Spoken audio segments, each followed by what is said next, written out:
that this country would be better off if the Trump administration followed in Jackson's footsteps and dared these judges to enforce these rulings. And now we got to check in with right-wing pundit and Daily Wire host Matt Walsh, because he's officially lost his mind. Matt is supposed to be, like the other guys at the Daily Wire, a conservative. And in the American political tradition, that means conserving American institutions, defending our Constitution, our republic, wanting to conserve the elements of our founding and our history that are under attack from leftists, liberals, progressives, what may be. Instead, we now have these new MAGA nationalists who still call themselves conservatives like Matt, actively trying to dismantle and tear down important parts of our republic and our system. It might sound like I'm exaggerating, but we're going to play some clips from Matt and you'll hear exactly what he had to say.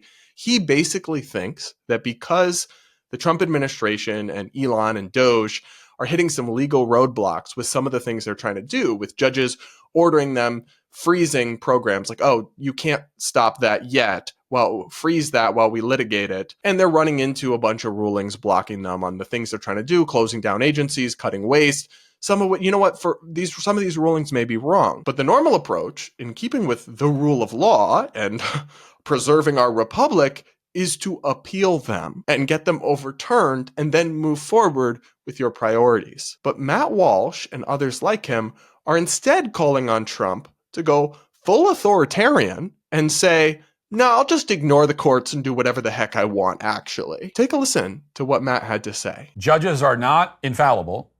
They can deliberately and maliciously violate the Constitution, just like anyone else can. And when that happens, when a judicial coup is underway, a response is necessary. We're not talking about one or two bad rulings here. We're not talking about rulings that block a handful of policy goals or anything like that. We're at the point where the president is not being allowed to do anything. He can't even edit a website. Left-wing judges are issuing emergency injunctions on everything without even deciding actual cases. You know, the only way to get us out from under this judicial tyranny is for Trump to disregard these orders and for Congress to impeach the judges responsible for them. Throughout our history, there have only been a handful of times when presidents have needed to consider drastic actions like that. The country was clearly better off because Andrew Jackson did it. And now, 2 centuries later, it's equally clear that this country would be better off if the Trump administration followed in Jackson's footsteps and dared these judges to enforce these rulings. They can't do it, obviously. You know, they complain and issue more injunctions and more opinions. Fine. Meanwhile, the rest of us, people who want to see this country improve, will get exactly what we voted for. Hey, so that's actually insane. And most Trump voters did not vote for the destruction of our republic and our system of checks and balances as we know it. They did not vote for destroying the judicial branch as an entity and its ability to check and limit the president's power, which, by the way, if Trump does, is therefore no longer in place for the next Democratic president, who can then just ignore court rulings they think are wrong or bad. And of course, Matt's not wrong that judges can be wrong about things and are fallible, but that's why appeals exist. That's why you appeal it. And we have a frickin' 6-3 conservative majority Supreme Court that if you appeal these rulings and they're truly wrong, will eventually overturn them. But you're just impatient. And so because you're so committed to instantly trying to achieve these short-term policy goals, you would have us just throw the baby out with the bathwater. Just start ignoring judges' rulings. That's fine. Presidents do whatever they want.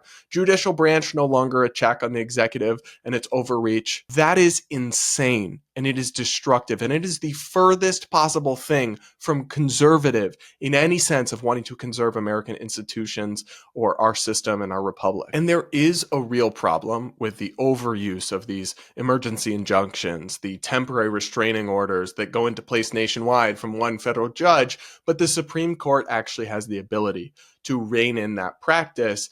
And let's be clear, that practice was used extensively against Joe Biden by Republicans who brought cases in Texas federal courts and had nationwide injunctions declared against Biden's different policies. In fact, the court specifically blocked Biden's COVID vaccine mandate he tried to force on the workforce, his $400 billion attempt to cancel student loans with taxpayer money without Congress, and even his nationwide eviction moratorium. All of that was struck down by the courts. But under the framework that Matt Walsh is describing, Biden could have just said, whatever. Yeah, I don't care about what the courts say. I can do whatever I want. That's not a president bound by the rule of law.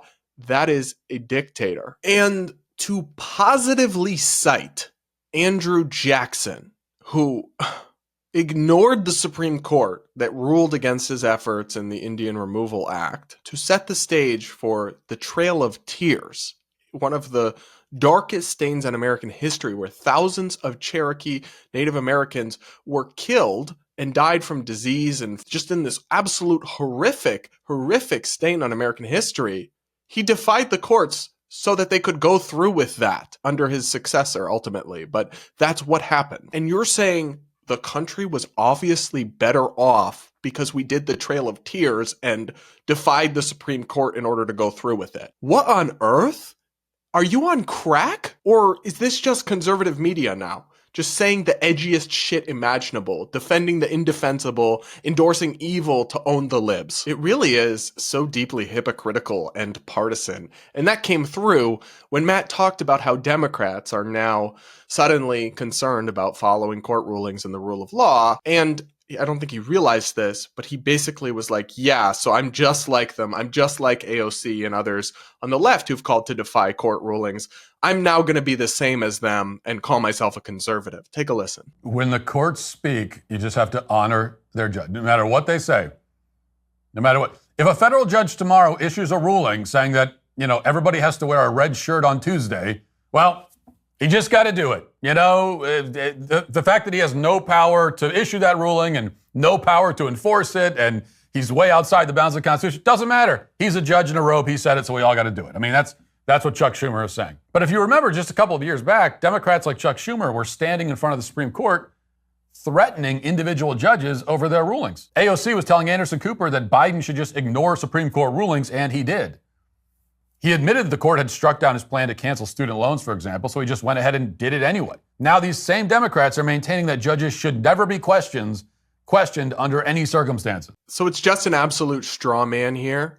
Nobody is saying judges can't be questioned or challenged. That's literally what an appeal process is. And these rulings can ultimately all be appealed to a 6-3 conservative Supreme Court. So you just sound ridiculous, Matt. And does he not sense the irony or the hypocrisy that as a supposed conservative, he now finds himself on the same page as AOC, who, yes, wanted Biden to openly defy a judicial ruling that restricted access to abortion medication, and he didn't. He did not listen to her. But that should show you as a conservative why you actually want a judicial review system in place, because it constrains progressives who otherwise could just go haywire. Matt's like, no, actually, AOC had a point. AOC kind of ate with that. In reality, if you're a right-wing MAGA conservative and you're agreeing with AOC, that should be a red flag that you've gone hopelessly astray. And I'm sorry, but what Matt says here about Biden defying the Supreme Court to do student loan cancellation is just completely incorrect and misleading.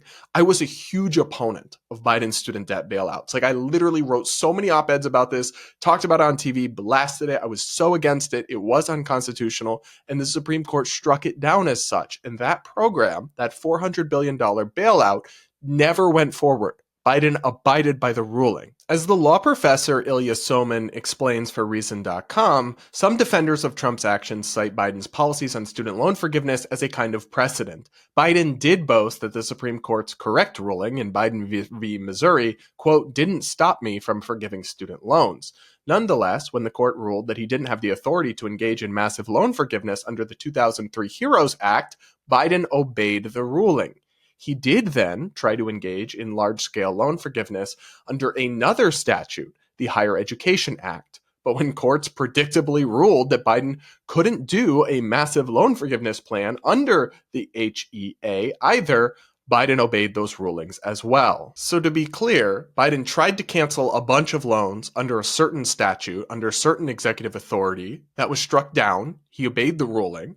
Then he tried again, which he really shouldn't have. He really should have taken no for an answer under a different statute with different presidential authorities. That too was restricted, and he was only eventually able to cancel a relatively small amount of student loans through some existing statutes and authorities that were upheld. So he did not defy the Supreme Court. That is partisan, tribal nonsense. Although, I'm a huge critic of what he actually did do. But if people like Matt Walsh get their way, the next Democratic president could defy the Supreme Court, could do whatever the heck they want, and would have no real check on their power. If you actually are okay with that and want to enable that just to achieve some short-term outcomes in policy initiatives and areas in your audits and your DOGE projects, just to achieve them now rather than have to wait and appeal bad court rulings, that's insane and delusional and would destroy our system as we know it. Thankfully, at least so far, Trump does not seem to be taking the advice of people like Matt Walsh and says he will be respecting court rulings. If a judge does block one of your policies, part of your agenda, will you abide by that ruling? Will you comply? Well, I always abide by the courts, and then I'll have to appeal it. That's good news for America that, at least so far, people like Matt Walsh aren't getting their way and destroying our republic. What do you think? Do you somehow agree with Matt? Let me know in the comments below, and do hit that like button while you're at it. All right, everybody, that's going to be it for today's podcast. Thank you so much for tuning in and joining me, and we'll talk again real soon.